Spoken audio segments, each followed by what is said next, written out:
Like to where it becomes the place to go get married again. I think we're still the place to get married. We're still called the wedding capital. Okay. It's so easy to get married here, but stats say the numbers are down. Right. I will say the renewal of vows numbers is not inclusive of those stats Okay. because it's not a recorded document. So the people that come here to renew their vows is not recorded, and that could be double what it ever was. So that is not happening anymore. However, I think the industry understands people are wanting more than a 15-minute experience at some places.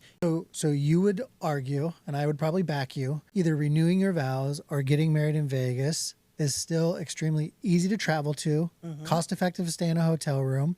Wedding services, I've seen them in other cities. They're pretty expensive, I'm sure, still pretty cost effective here.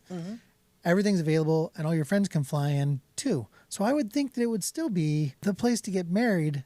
It still is the place to get married. Yeah. People come with some weird ideas. When you say, what is your vision? They tell you these things and you're like, okay.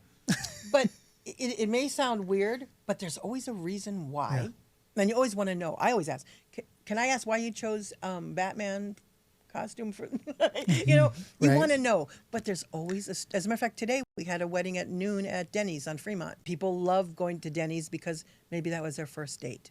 People want things that mean something to them. And then Vegas, we have everything. Restaurants galore. If not the traditional banquet dinner after a wedding, Right. going to these amazing restaurants and all the properties that we have. Right. And then you talk about adventure. We've got helicopters landing in the Grand Canyon doing weddings. You have helicopters landing at Valley of Fire doing weddings. Where else can you get married in the pod, on the high roller? Everything.